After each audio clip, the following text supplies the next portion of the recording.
Audio Journal, March 17, 2026, 0842. UTC.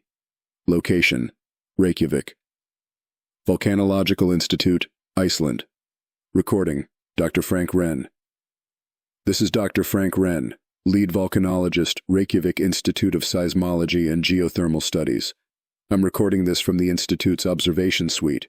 What's left of it? The solar arrays flickered out 20 minutes ago.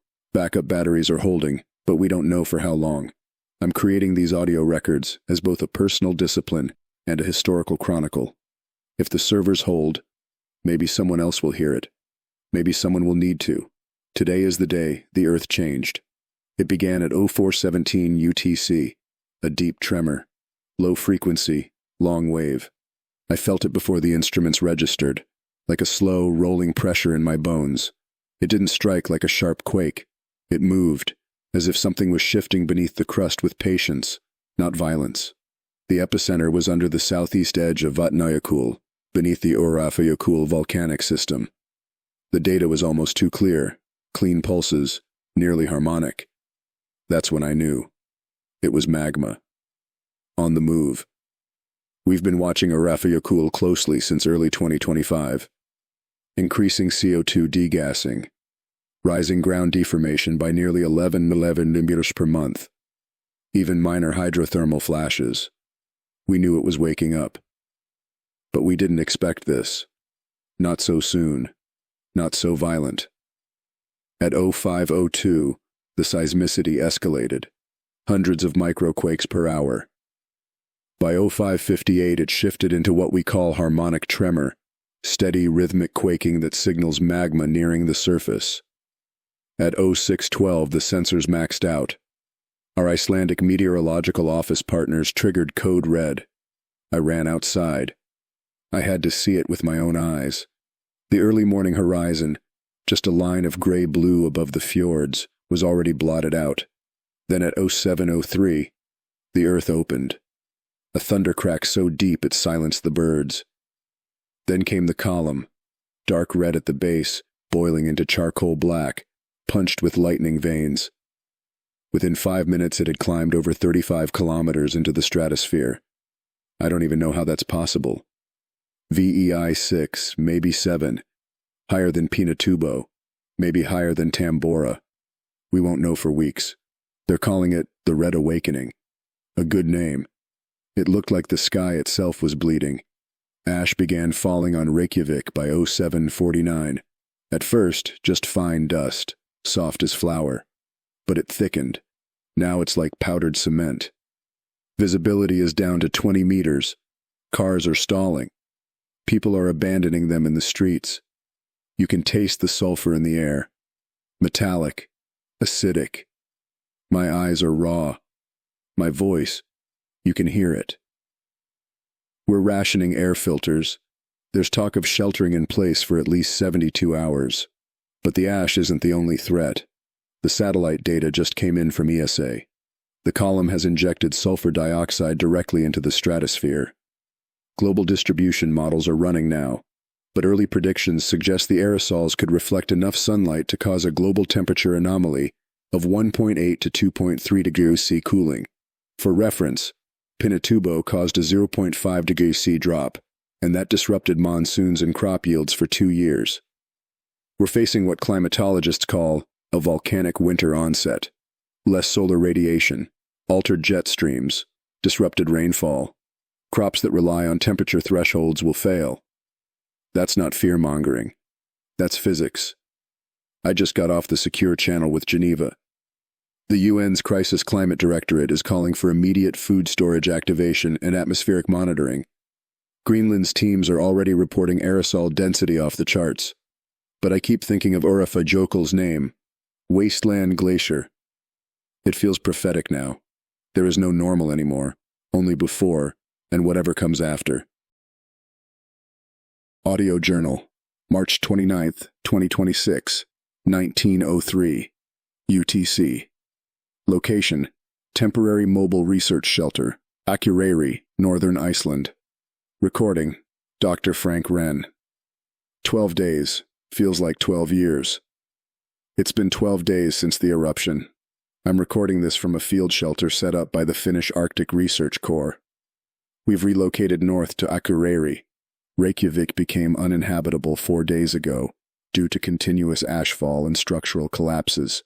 The capital is under what we're calling a dead snow, nearly 2 meters of ultrafine ash and chemical frost. It looks like snowfall. It acts like glue. The weight of it is crushing rooftops and trapping vehicles in place like preserved insects. Iceland's electrical grid is fragmented, barely clinging to geothermal nodes in the northeast. Most of the south is dark, and it's not just us. Europe is choking. Flights are grounded across the continent. London, Berlin, and Oslo are running only emergency airlifts. Trade routes have stalled. Supplies are delayed. Refugees are multiplying. First from rural Iceland, then coastal Norway, and now Denmark. There are rumors of riots in food distribution centers in Rotterdam. But what I keep noticing, what gnaws at me more than the silence of the birds or the Dead Sea winds, is the light, or the lack of it. The sky hasn't turned blue in over a week. It hangs overhead like a lid of dirty pewter, thick with suspended particles. The sulfur aerosols, SO2 mostly, have fully penetrated the lower stratosphere. Radiative forcing has dropped significantly. Midday light feels like late dusk. The sun, when it's visible, is a blurred orange disk behind a veil of particulate mist. And we're not even in the shadow belt. Global models now predict a 2.1 degrees C drop in global average surface temperature over the next 16 months. That sounds modest, but it's not. It's catastrophic. This will disrupt agriculture. Wheat zones are shifting. Spring is delayed.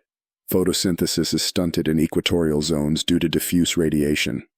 We're seeing early frost reports from Turkey and northern India in March. That's a full month ahead of the previous coldest onset. UN response units have declared a Stage 4 climatic emergency. That's only happened twice before. Once after the 32 Dust Bowl outbreak, and again after the 2024 Atlantic superstorm triad. But this time, the cause isn't climate mismanagement. It's geology. In a strange way, we forgot the Earth could still do this to us. It reminded us. Emergency adaptations are underway. Solar arrays are useless at current irradiance levels. Global fuel consumption has shifted hard into natural gas and diesel backup systems. China has announced the activation of 3,000 emergency coal plants. Ironically, they're burning carbon to survive the cold caused by sulfur. It's a feedback loop that smells like desperation. Vertical farms are seeing government seizure. Indoor crops, hydroponic, controlled light systems, are being prioritized over open field agriculture. The Netherlands has turned every available warehouse into biocontrolled grow zones. The US is stockpiling seeds in pressurized vaults. Even here in Iceland, we've converted several decommissioned lava tubes into thermal greenhouses. It's almost poetic. Life growing from the veins of the mountain that tried to kill us. But we're behind. It takes time to adapt. And food systems don't care about politics. They care about temperature thresholds, sunlight, and water. There's a new term circulating in the media, ash scarcity. It describes what happens when global agriculture begins to collapse under a sky that no longer feeds the light. We're seeing the start of it now. And yet, amidst all this, something remarkable happened. 2 days ago, while surveying gas emissions near Maivatn, I saw a child, maybe 8 or 9, holding a solar lamp like a torch. She was directing traffic. No parents, no fear. Just this strange, quiet focus. And behind her, other kids followed with sacks of canned food. Volunteers, not victims. I can't shake that image. A flicker of order in the chaos. A light, real or symbolic, I don't know. But I needed to remember it. End entry. Audio Journal, April 14th, 2026, 21:27, UTC. Location, UN, Atmospheric Monitoring Base, São José dos Ausentes, Brazil. Recording, Dr. Frank Renn. I never thought I'd come to Brazil to study ashfall. This is Dr. Frank Renn, recording now from the edge of the Brazilian highlands. We've relocated to São José dos Ausentes, a high-altitude town once famous for its cloud forests. Now the clouds are gone, and the air tastes like charcoal and copper. The plume has moved. High-altitude aerosol modeling from ECMWF confirmed what we suspected. The stratospheric ash veil has passed the equatorial divide. It was always a question of when, not if. The equator is no longer a shield. For the past 2 weeks, high-velocity zonal winds carried particulates into the upper Hadley cells, drifting across West Africa, the Central Pacific, and now, South America. It started as a diffuse veil, but has thickened since April 6th. Ash has begun falling in Paraná and northern Argentina. It's finer than the Icelandic fall, but persistent. Coarse enough to block photosynthesis, acidic enough to sterilize topsoil, and abrasive enough to destroy irrigation filters. And it's landing directly on cropland. Brazil's soy output is crashing. Mato Grosso, the breadbasket of South America, has lost nearly 60% of its harvestable fields due to radiation dimming and particulate deposition. That's not just a regional disaster. That's global. Soy is protein. Soy is feed. Soy is oil. This is going to ripple through the entire agricultural supply chain, from livestock to synthetic food production. Elsewhere, wheat yields in the Punjab have dropped 30% due to prolonged dusklight. In Kansas and the Great Plains, they're delaying planting altogether, unsure if there's even enough light to trigger germination. Crops are programmed by millennia of seasonal timing. They don't recognize this twilight world, and without reliable vegetation, we're watching the collapse of the insect web. Pollinators are disappearing. Amphibians are silent. Birds that migrate by solar orientation are crashing out of the sky in confusion. In New South Wales, tens of thousands of dead galahs and parrots have been found along highways. One ecologist called it the quiet extinction. But none of this has captured the public's attention as much as the human unrest. Chile was the first to fracture. On April 2nd, food storage depots in Santiago were looted during coordinated blackouts. Military was deployed to control bread lines. Then came Bolivia, blockades along the highland transport routes, set up by farming cooperatives who refused to send grain south without secure water access. Now Sao Paulo is under curfew. There were fires in Itaquera 2 nights ago, sparked by protests over racionamento branco, the so-called silent rationing, food that just stops showing up with no announcement, no explanation. Empty crates where rice used to be. That's the new scarcity. It isn't bombs or invasions. It's emptiness. The World Food Program is deploying AI-optimized ration drones in parts of sub-Saharan Africa and urban Brazil. It's working, technically. But even as it delivers, it broadcasts. Every arrival draws hundreds. Every drop becomes a gravity well for desperation. UNESCO is requesting a global moratorium on food exports until stabilization occurs, but the WTO hasn't agreed. Trade trust is eroding fast. If one nation hoards, others follow. The dominoes fall silently in the dark. And through it all, still, the ash continues to fall. Even here in the highlands, where the trees once caught morning light like stained glass, now they stand gray and breathless. Their roots are strangling. And the people who live beneath them, they're not far behind. Earlier today, I met an old farmer named Lucio. He's been on this land since the 1950s. He told me he's seen droughts, floods, fires, but never this.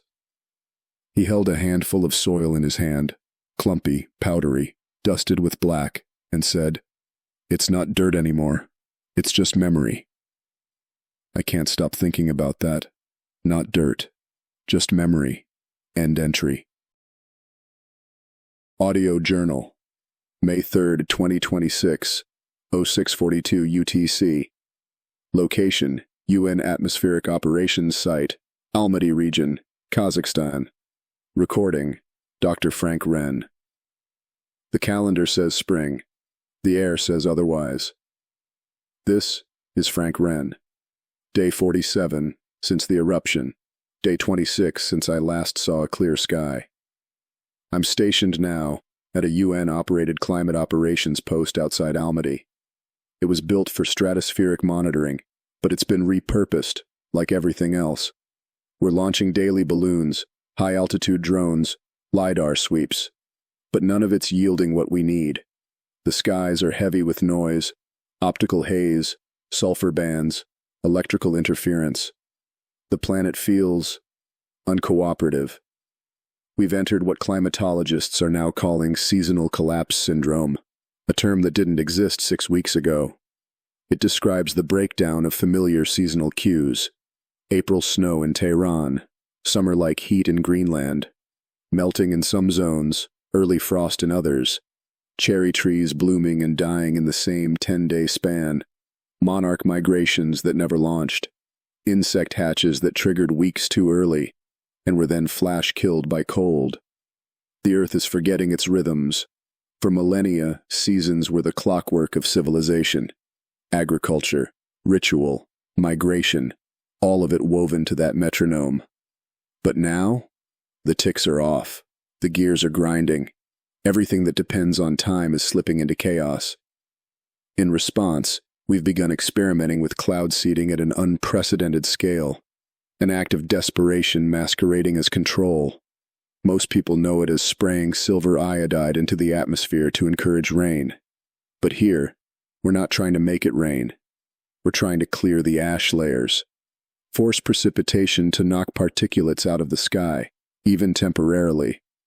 We launched 3 major seeding campaigns over the Caucasus last week. The result? Microbursts of dirty rain, acidic and black. It cleared the ash layer for 8 to 12 hours in targeted areas. Crops saw a minor photosynthesis uptick, but the rain corroded greenhouse panels and collapsed several beekeeping hives. It did more harm than good, and it cost millions in aerial fuel and dispersant. Still, we'll try again, because we're out of tools. Meanwhile, the psychological toll is worsening. I'm seeing it in the people around me, pilots, climatologists, engineers. These are stoic, detail-oriented minds. But they're cracking. It's not just the cold, it's the absence of light. We are diurnal creatures. We calibrate emotion by brightness. Circadian rhythms are breaking down. Sleep cycles are collapsing. Depression rates are up. There's a new term coined in France, grise-mongris, the graying. It's what they're calling the spreading emotional flatline caused by endless twilight. People are functioning, but numbly. They describe the days as if they're in a sealed box, like time no longer passes. Even I feel it. I record these entries because without them, I wouldn't be able to track my own hours. I wake and sleep arbitrarily now, not because I choose to, but because the sky no longer signals when to rise or rest. There is no dawn, just degrees of dimness. There's one hallway here in the operations bunker where they've installed artificial skylights, loops of past sunrise footage from archival video, synced to a 24-hour cycle. It's beautiful. Soft blues, bird songs, the suggestion of warmth. I find myself walking that hallway again and again. I tell myself it's for exercise, but I know why I go. I just want to remember what morning used to feel like. End entry. Audio Journal, May 24, 2026, 1621 UTC. Location, International Ocean Atmosphere Analysis Station, Andaman Sea. Recording, Dr. Frank Renn. The sea is still, but it's not calm. This is Frank Renn. I'm aboard the Noctiluca, an international research vessel drifting 70 nautical miles west of Phuket. We're anchored at one of the oldest underwater sensor grids monitoring the Indian Ocean gyre. What we're witnessing now confirms our worst fears. The currents are dying. For 3 weeks, oceanographers have tracked a deceleration of the thermohaline circulation. Specifically, the weakening of the Indonesian through-flow, and signs of stagnation in the Agulha's leakage. We've long known that volcanic ash and aerosols could disrupt rainfall and air temperature, but the knock-on effect on salinity gradients is now fully underway. Freshwater input from accelerated glacial melt, combined with record-low equatorial evaporation due to solar dimming, has diluted entire swaths of surface ocean. The North Atlantic drift is already 38% slower than April averages.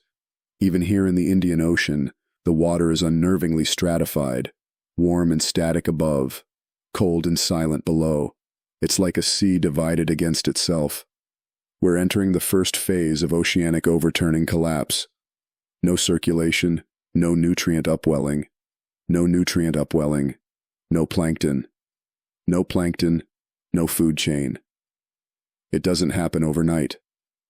But when it does, when the sea stops turning, civilization won't collapse like a wall. It will sink, quietly, beneath the weight of its own systems. Slowly, inevitably. Asia already feels it.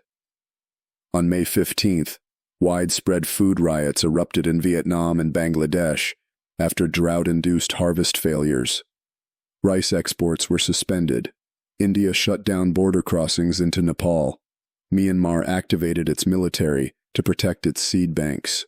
In Jakarta, mobs stormed a government depot believed to house surplus rice meant for international trade.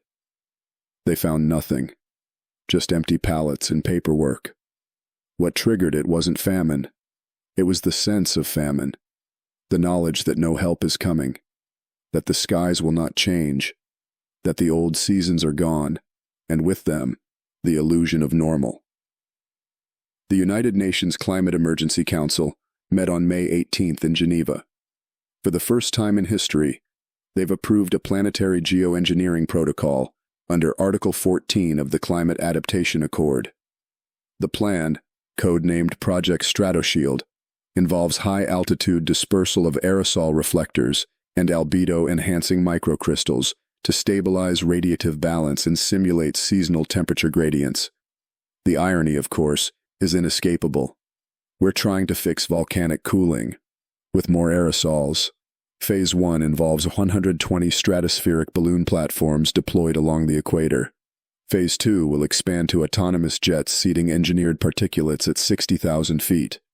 The stated goal: reintroduce global temperature differentials, not raise heat. Just difference. To restart wind. To break the stillness. But even if it works, it won't save the oceans. The overturning current is a rhythm older than human civilization. And like all old things, once broken, it may never rise again. I went diving today, just 30 meters. The water was clear, too clear. No krill, no flashes of bioluminescence, no noise. Only the vast stillness. It felt like standing in the lungs of something that had stopped breathing. Sometimes I wonder if we're fighting against the Earth, or fighting to be remembered by it. End entry. Audio Journal, June 10th, 2026, 2309 UTC. Location: Temporary Habitat. Node 8, Colorado River. Monitoring Outpost, Nevada, USA. Recording: Dr. Frank Renn. Water no longer tastes like water. This is Frank Renn. 45 kilometers south of Hoover Dam. What's left of it. I'm embedded with a small hydrological survey team here at what used to be Lake Mead.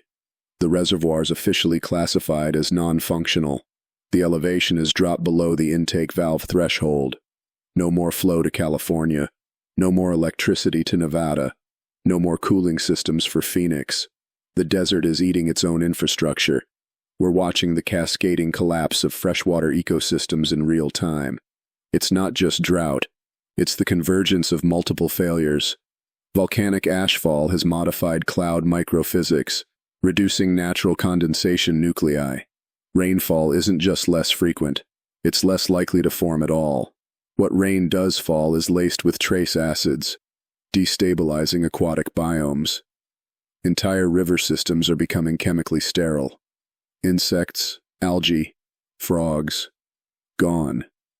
Trout are ghost fish now. Reservoirs are turning into dust bowls with metal bones sticking out of them. The Great Lakes are shrinking at opposite ends, evaporation in the west, rainfall starvation in the east. Meanwhile, aquifers across the Midwest are being tapped beyond recharge. The Ogallala is predicted to run dry within 15 months if pumping continues. And so the black market was born.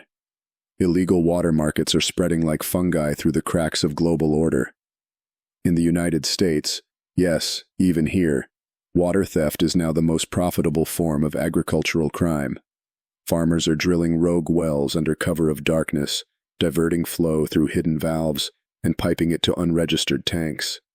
Some even use drone-guided siphons to skim from reservoirs during windstorms.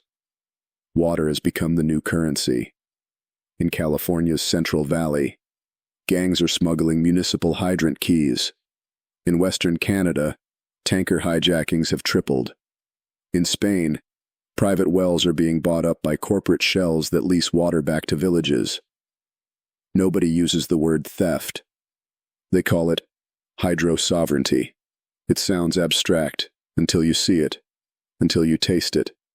This evening, I drank recycled water passed through 7 filters. It smelled like copper, tasted like boiled stone. We rationed to 400 millimoles per person today. That's enough to brush your teeth or not go mad with thirst. Not both. And if this is happening here, I can only imagine what it looks like elsewhere. I received encrypted audio files from a colleague in Tunisia. He recorded militia-run water markets where people barter old smartphones and antibiotics for recycled sewage. But the real danger isn't scarcity.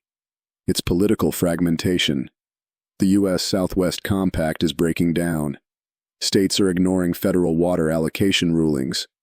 Texas declared resource independence last week and threatened to nationalize its portion of the Colorado River. Arizona responded with military posturing along infrastructure routes. The National Guard is now split between flood response in the southeast and water protection in the west. Europe is faring no better. France has withdrawn from the Alpine Aquifer Treaty. Germany is pumping from contested groundwater shared with the Czech Republic, violating decades of hydrological cooperation. Once stable Western nations are beginning to splinter, not from ideology or war, but from liquid math. You can't negotiate with an empty reservoir. And beneath all this, the psychological toll deepens. I've seen hardened geologists snap over a cracked pipe. I've watched engineers cry over a failed condenser. People no longer speak in full sentences, just units, liters, gallons, cubic meters.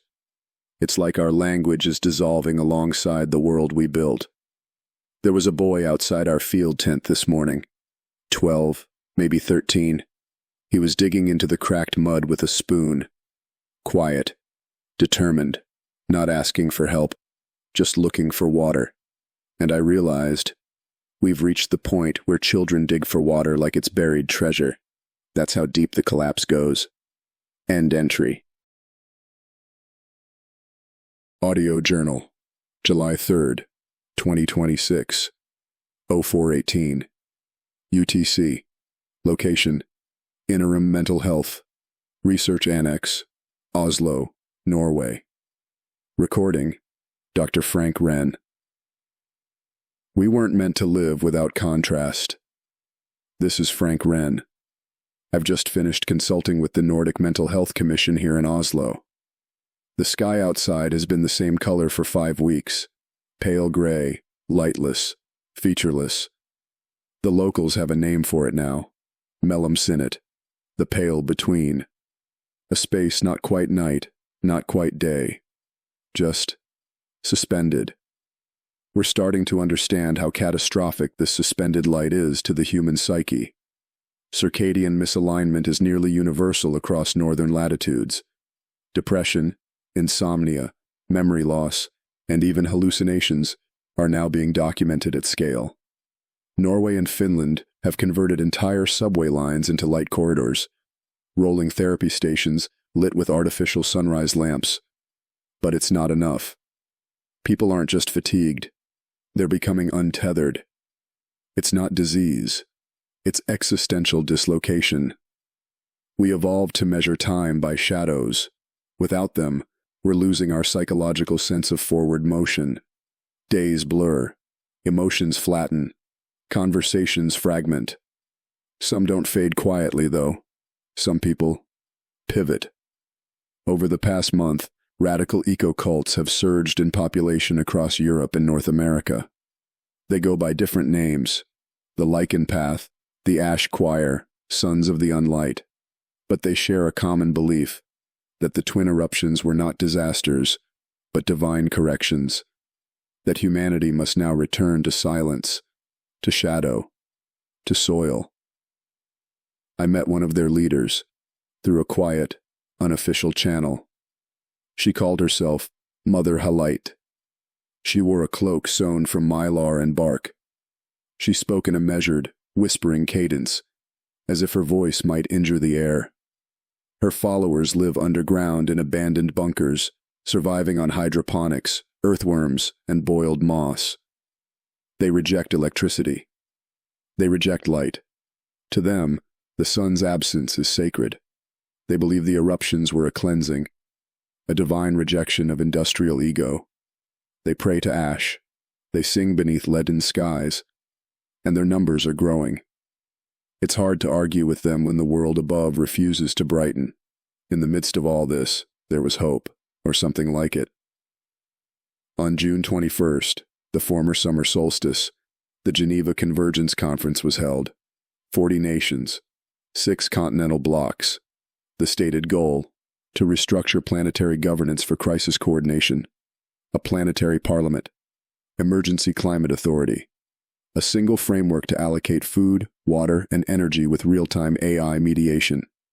It was the closest thing we've had to a one-world moment in years, and it failed. China walked out first, citing sovereignty violations. Brazil refused the digital rations framework, citing algorithmic colonialism. The US and EU couldn't agree on resource exchange rates. India proposed its own sub-alliance with Southeast Asia. In the end, the resolution collapsed under the weight of nationalism, memory, and distrust. The world is still made of nations, but the atmosphere no longer recognizes borders. Tonight, in the Oslo annex, a child in the refugee ward asked me a question. She said, "If we can't see the sun, how do we know it's still there?" I told her, "Because the ocean still moves." But even as I said it, I wasn't sure. End entry.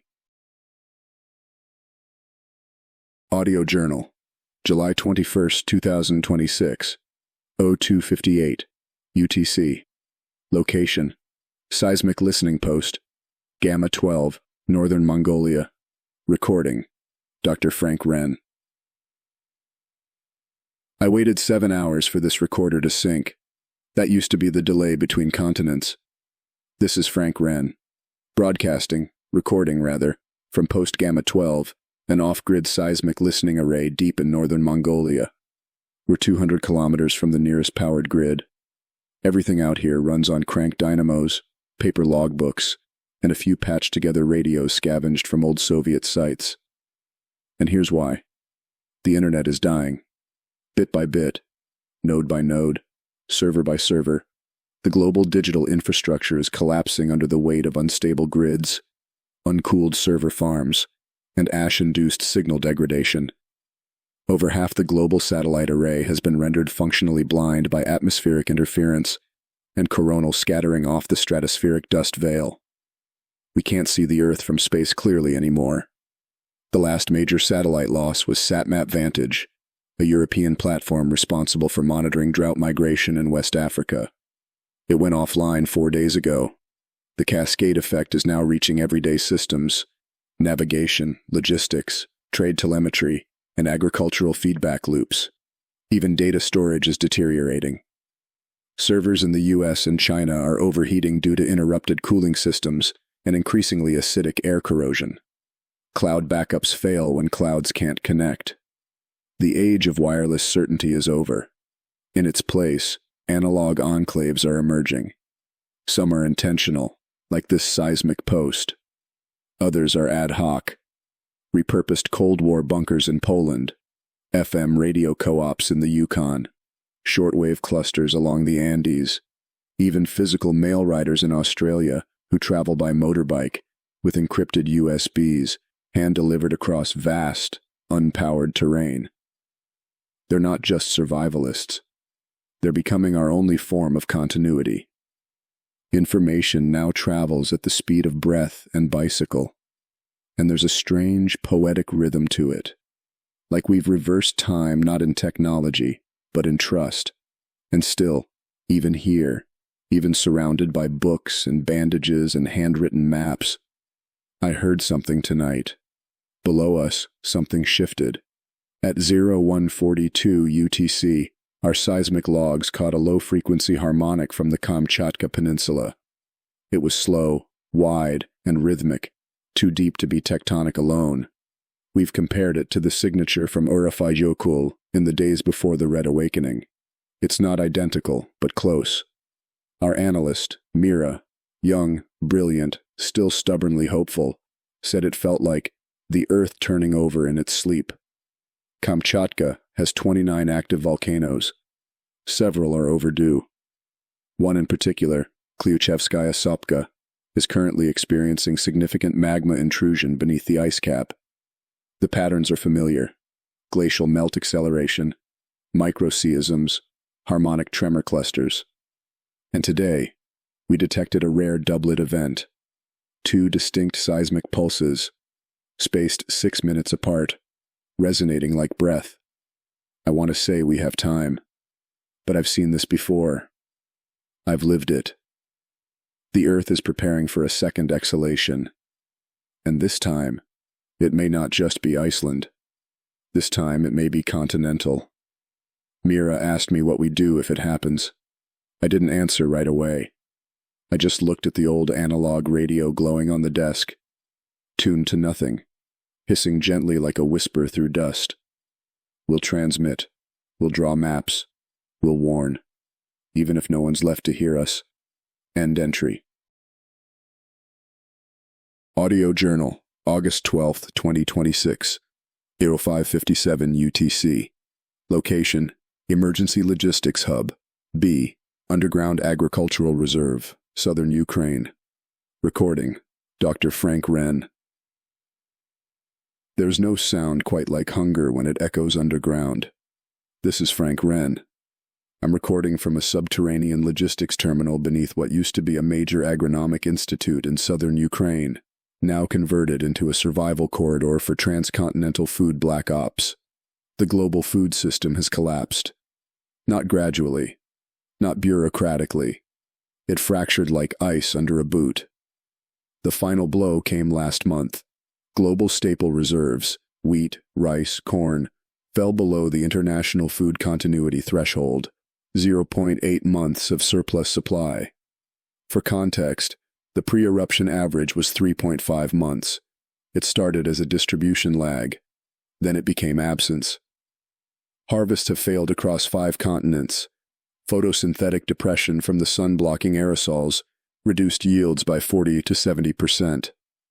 Rain cycles are irregular. Pests, those few that remain, have gone into chaotic breeding spirals in greenhouse pockets. Entire crops are being flash destroyed by unexpected freezes in August. Vertical farms, once a lifeline, are failing too. Most were designed with smart light systems tied to the now fragmented satellite web. Automated irrigation now stalls without code updates. The food of tomorrow died in its firmware. So people have turned downward, to tunnels, bunkers, and hidden networks. What I'm witnessing here is a kind of quiet, desperate ingenuity. What once was a scientific reserve of seed catalogs and soil chemistry labs has been hollowed into a crossroads for underground food routes, human-operated, analog-tracked, and fiercely protected. They move through abandoned subways, collapsed mines, and forgotten Cold War tunnels. One rail line I saw today runs from Moldova to Serbia, its carts pulled by modified electric tractors retrofitted with hand-welded armor. No lights, no sounds above 30 decibels. Each cart carries high-protein fungal mats, algae pellets, and compressed sprout cakes. People guard these shipments like gold, because they are gold now. Food is the new fuel, the new ideology, the new weapon. And nowhere is that clearer than in Sri Lanka, now declared the first unsustainable nation-state. On August 4th, the World Emergency Coalition formally designated Sri Lanka a structural non-viable zone. Translation: it cannot support life under current planetary conditions. The decision triggered the first coordinated international evacuation of an entire nation due to long-term climate volcanic unsustainability. Over 2 million people are now being relocated, some to naval supercarriers retrofitted as floating shelters, others to designated coastal hubs in southern India, Australia, and East Africa. The operation is called Project Shard, and it is both impressive and horrifying. Not everyone made it. Some refused to leave. Others weren't given the option. The footage, when it leaks, is haunting. A line of people walking inland, away from the ocean, even as boats waited offshore. As if some part of them couldn't accept that a nation could die. I saw a child today in the bunker cafeteria. She was staring at a painted mural of sunflowers on the wall, one of the few remaining decorations. She touched it gently with her fingers and whispered something in Ukrainian. I didn't catch it all, but I understood the last word. Chleb. Bread. The table is hollow now. Not just in food, but in meaning. Once we gathered for meals. Now we ration by grams and hide what we grow. Once we built countries on grain. Now we abandon countries to keep grain alive. How many more nations will become names we only say in past tense? End entry. Audio Journal. September 2nd, 2026. 0803 UTC. Location: Mobile Observatory B9, Sea of Okhotsk, Kamchatka Periphery Zone. Recording: Dr. Frank Renn. We've traded satellites for sails and certainty for wind. This is Frank Renn. I'm recording aboard the Iskra, a reinforced windship built on the salvaged hull of a Finnish cargo freighter. We're 60 kilometers off the Kamchatka coast, stationed in the Sea of Okhotsk under strict volcanic exclusion protocols. From here, we're monitoring one of the most dangerous signs the Earth has given since the Red Awakening. Klyuchevskaya Sopka is awake. Not erupting. Yet. But awake. This morning at 0541 UTC, our analog seismographs picked up the fourth harmonic resonance pulse in under 8 days. The same signal Mira and I first detected from Mongolia has repeated, with rising amplitude. Tremor frequency is increasing. Gas emissions from the caldera have tripled in 36 hours. Glacial surface melt is accelerating, even in ambient temperatures below freezing. What's forming beneath us is not just pressure. It's anticipation. And the world knows it. Even here, as diplomatic structures continue to fracture, there is a strange new order forming. A diplomacy of trade without speech. Governments still exist, yes, but formal embassies have been replaced with barter delegations. Fleets of wind-powered vessels and overland caravans, each bearing cargo that speaks louder than policy. The Central Asian Grain Pact, once purely symbolic, has become a functioning barter ring. Kazakhstan ships barley sprouts to Iran in exchange for desalinated brine. Turkish solar lighthouses are swapped for Siberian beeswax. Icelandic fish, dried with geothermal heat, now buy New Zealand's last fermentation cultures. Currency is meaningless in a world without functional markets. Trust is minted by repetition. The Iskra carries old world instruments and new world trades. Barometers, ozone papers, compressed vitamin sponges, navigation maps hand-inked and redrawn weekly. We passed a Japanese windship yesterday, the Kujira no Kage, her sails black and curved like a whale's fin. No words exchanged, just flags, safe passage, open trade, ash warning. I never thought I'd live to see a renaissance of wind, but for all this resilience, fear bleeds through every port. every market, every exchange. It's the same whispered phrase, from Reykjavik to Vladivostok. What if it happens again? If Kamchatka releases a second major VEI 6 or 7 event, the cumulative ash burden on the atmosphere will pass what used to be called the Lockheed threshold. After that, models no longer predict cooling. They predict atmospheric collapse of jet stream boundaries and full interruption of the Indian monsoon. Billions rely on that rain. I spoke with Mira by crankphone earlier today. She's stationed inland now, building a field net of pressure sensors across the Kamchatka spine. Her voice was calm but different, less analytical, more reverent. She said, "It's not just a mountain anymore. It's a message. We no longer think of the Earth as inert. Not after everything. It moves, it signals, and when it prepares to speak, we do not talk over it. We lower our voices, we gather our barter, and we wait." End entry. Audio Journal, September 24th, 2026, 0014 UTC. Location, Bunker Hub 3, Talnakh Subsurface Zone, Northern Siberia. Recording, Dr. Frank Renn. Above us, nothing changes. So we've started building down. This is Frank Renn. I'm now broadcasting from Talnakh, near Norilsk, though the name doesn't matter much anymore. It's all buried now. What was once a mining town on the edge of the Arctic is becoming something else entirely. A city beneath the frost line, a prototype for the new human habitat. The air outside is nearly unbreathable, not from temperature, but from suspended particulates, ash still falling in faint veils, months after the second caldera began to stir. Temperatures swing wildly, warm spells from stalled jet streams, then catastrophic cold snaps from high-latitude inversion events. Crops can't grow, shelters can't hold heat, so people are retreating inward, downward. Talnakh's old nickel mines have become the shell of what's being called a Tier 1 substrate habitat. It sounds like science fiction. It feels like a tomb. But it's functional. Ventilation, geothermal wells, recycling cores. Families have taken over old mineral galleries. Children play in reinforced conduits painted with LED skies. We're not alone. Similar projects are emerging worldwide. Kongsberg, Norway, Akureyri, Iceland, the Yukon Ridgeway beneath Whitehorse, a salt dome colony in northern Tunisia. Together, they form the first web of what some are now calling the deepward migration. We no longer migrate by sun. We migrate by rock. The Arctic corridors have become the most trafficked land routes on Earth. The permafrost has softened just enough to allow movement, and so caravans now move north instead of south, an ironic reversal of all recorded history. Not toward warmth, but toward stability.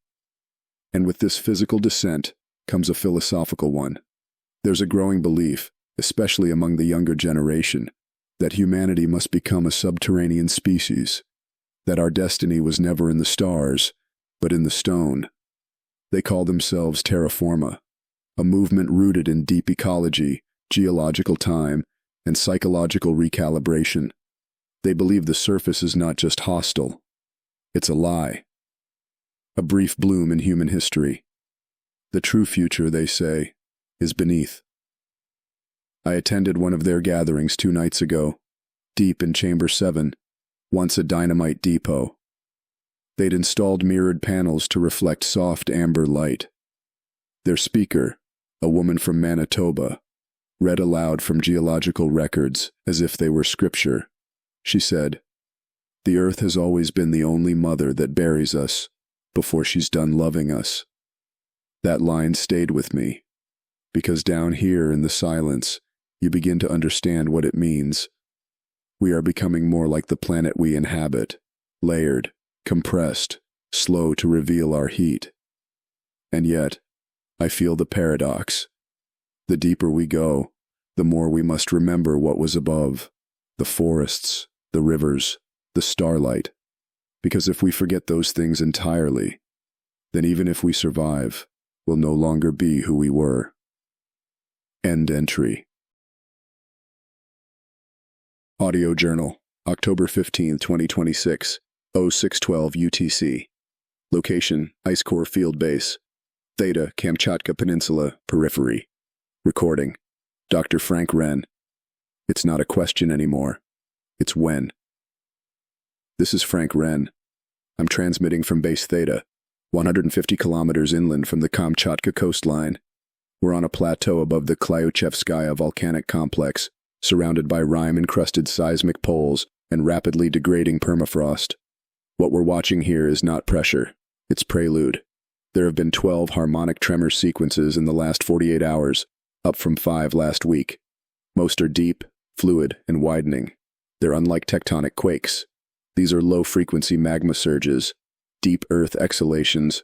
They resonate like underwater thunder, felt through boots, not ears. The glacier above the northern flank is no longer stable. Our ice core sensors have registered subsurface melt, not driven by surface heat, but by geothermal intrusion. Warmth rising from below. Fast. We drilled yesterday. 14 meters down, just above the subglacial moraine, the ice is laced with sulfuric crystals. The meltwater smells like rot and copper. The gas content, high in SO2 and fluorine, matches what we recorded under Öræfajökull 10 days before it blew. This morning the air changed. Still cold. But not dead cold. It was alive, somehow. Vibrating. Birds, those few that remained, vanished at dawn. Rodent activity ceased. Ground thermal flux rose 4.3 degrees Celsius in 2 hours, and then came the fracture. At 0426 UTC, the upper caldera dome cracked. Not visually, but audibly. It sounded like something vast and old turning over beneath us. A pre-eruption tectonic yaw, with a signature amplitude we've only seen in 3 known events. Mount Tambora, 1815, Novarupta, 1912, and Öræfajökull, last year. We're at that edge again. Mira, now leading the Glacier Overwatch team, radioed in with a single phrase. We're under the bulge. That's not metaphor. The ice dome over the western subvent has risen 1.6 meters in 3 days. The land is breathing. We've initiated evac protocol Delta 2. All civilian scientific personnel will be evacuated by nightfall via wind-rigged crawler trains. Only the volcanic core monitoring team will remain, under strict shelter rotation. That includes me. Not because we're brave, because the Earth needs a witness. This eruption, when it comes, will not be small. If the caldera fails entirely, it could trigger a lateral blast event, similar to Mount St. Helens, but on a shield volcano scale. That means ash dispersal across the entire northern hemisphere within 96 hours. And the stratosphere? Already at saturation threshold from Iceland. This second blast could drive us past solar opacity levels, what the climate modelers call perma-winter scenarios. Crop growth would cease. Jet streams would fail. Rainfall could shut off in equatorial zones. And above all, the psychological weight of a second blow, it will break more than sky. This time it will break belief. In safety. In recovery. In Earth itself. And yet I stay. Not because I can stop it, but because someone must record the moment when the world tilts again. End entry.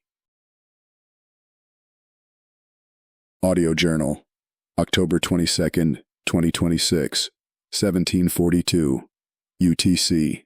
Location, Core Shelter, D4, Kamchatka Caldera Zone, Eastern Periphery. Recording, Dr. Frank Renn. It's happening. This is Frank Renn. Recording live from Shelter D4. The second eruption has begun. At 1637 UTC, the chamber wall began to shake. Not violently, but with a slow, rising pressure pulse that built like the ocean against a dam. A compression wave. The kind that precedes only one thing.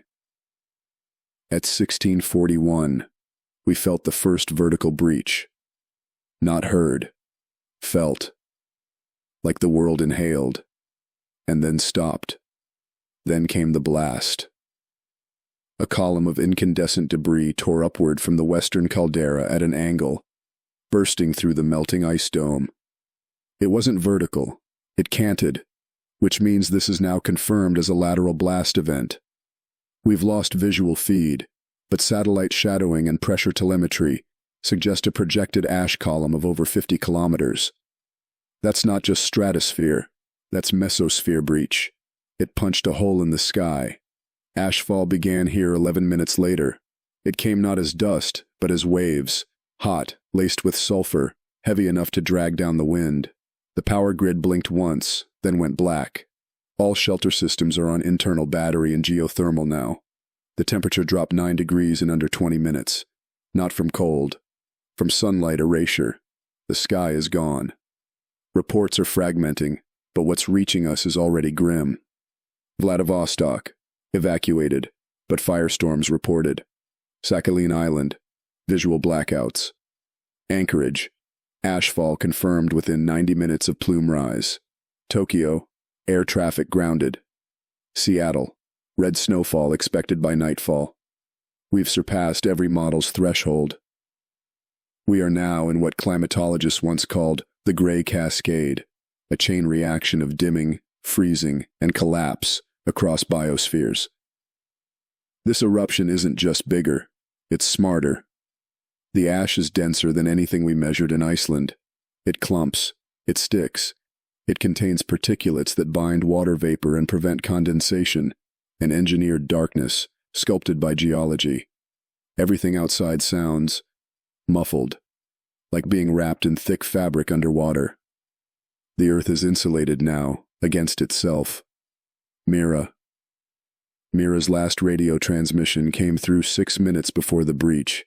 She said, "I can see the curve of it, like a new horizon. Tell them it's not a mountain anymore, it's a mouth." I can't stop thinking about that. Because it's true. The mountain didn't erupt. The planet spoke. I've backed up all remaining data to a hardened drive. Seismic readings, gas concentrations, video logs, personal notes. They're in a dry capsule embedded in the bunker wall behind me, marked with the old volcanic sigil for origin. If you find it, if anyone does, know this. We saw it coming. We measured. We warned. We stayed. Not for hope, for memory. If this is my last entry, let it be enough. Let someone remember the moment the second mouth opened and swallowed the light. End entry. Audio Journal, January 4, 2027, 0917 UTC. Location, Observation Platform 3, Upper Talnak Ridge, Siberia. Periphery. Recording, Dr. Frank Renn. It wasn't light exactly. It was the idea of light. This is Frank Renn. I'm alive. I've left the bunker for the first time in 71 days. The eruption subsided in December, at least the explosive phase. Kamchatka is no longer venting, but the damage was done. By the end of 2026, atmospheric opacity was at 92% across the northern hemisphere. No photosynthesis, no direct light, just ash-choked twilight. For weeks, it felt like the earth had sealed itself shut. But this morning, something changed. At 0803 UTC, we registered a drop in stratospheric particulate density. Only 1.6%, barely a data point. But the sky, what little we could see, shifted in tone. From dead gray to pale blue, like the memory of color. I climbed to the ridge just before sunrise. It wasn't a sunrise in the old sense. There was no gold, no warmth. But the horizon softened. The line between earth and sky no longer bruised. It breathed. And then it happened. A single beam, thin, weak, uncertain, pierced the clouds and struck the snowfield below. It hit a patch of broken frost and ignited it in gold. Just for a second. Like the earth was exhaling. It wasn't much. It wasn't salvation. But it was change. The others climbed after me. Some laughed, some wept, some just stood silently in the light, letting it touch their skin. There was nothing to say. Language broke under the weight of hope. Later, I returned to the agricultural lab. The sprout beds, long dormant, are seeing activity again. One of the kale cultures has unfurled a single leaf. Just one. Cracked and pale, but living. It's not science now. It's symbol. The radio chimed just after noon. First clear transmission in weeks. A signal from Nuke. Clear window, sun visible for 11 minutes. People outside. Even across oceans, the same response. No orders. No strategy. Just stepping into the light. Because we could. No one knows if it will last. The models suggest more turbulence, more storms. This is not a recovery. It's a pause. A breath between blows. But in this breath, something flickers that we thought we had buried. Not resilience, not endurance. Awe. A reminder that the world does not end all at once. It bends, breaks, bruises, and then, sometimes, heals without telling you. We stood in that clearing for 20 minutes. No one took pictures. We didn't want to trap it. We wanted to remember it by feeling, not image. I walked back down the ridge in silence. The light stayed in my eyes long after it vanished from the sky. Tomorrow we begin rotating surface teams again. Small steps, more tests, maybe planting, maybe not. But we do it because the world blinked once. That was enough. The sky is still heavy, but it moved. And in that movement, we remembered that Earth still breathes. End entry. Audio Journal, February 16th, 2027, 0748, UTC. Location, Reclamation Zone 1, Lower Talnak Basin. Recording, Dr. Frank Renn. This morning, I heard a bell. Not an alarm, not a warning. A hand-carved chime, strung between two wooden posts outside the grow dome. It caught the breeze at sunrise and gave off this gentle, clear tone, like glass sighing. It rang once, then again. We all stopped working when we heard it. Even the hydro crew. It had been so long since a sound had no purpose, no urgency. Just a tone. Just a rhythm. Something beautiful, and useless, and human. This is Frank Renn, and I believe we're coming back. Not completely, not cleanly, but back.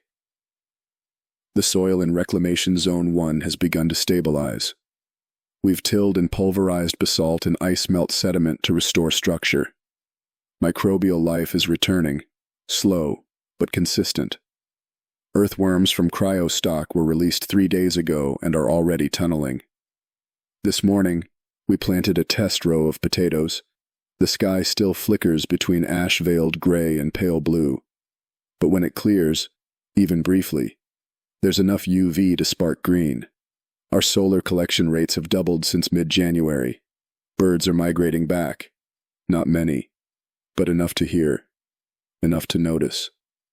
And today, for the first time, we heard running water, melt from the upper ridge, flowing freely over rocks, not through pipes.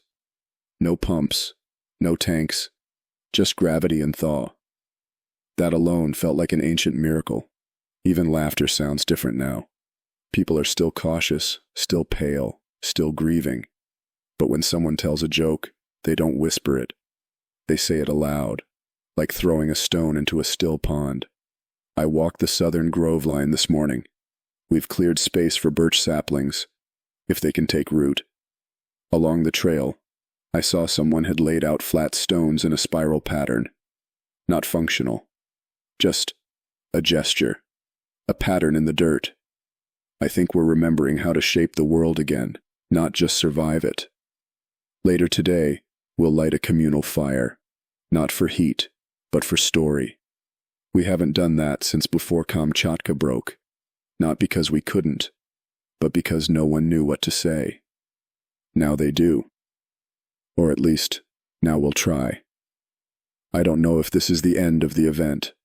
There are still seismic whispers, still chemical ghosts in the sky. But something has shifted. The Earth has given us a pause, and we are learning not to waste it.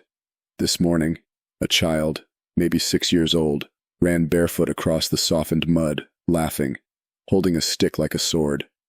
Her feet were covered in dirt. Her hands were stained with ash. But her smile was wide. That's not resilience. That's inheritance. We lived through the twin mouths of fire. We listened when the sky fell silent. And now, we dig. We plant. We speak. We sing. Not in defiance, but in agreement. That life, for all its fragility, is the most stubborn force left on this planet. End entry.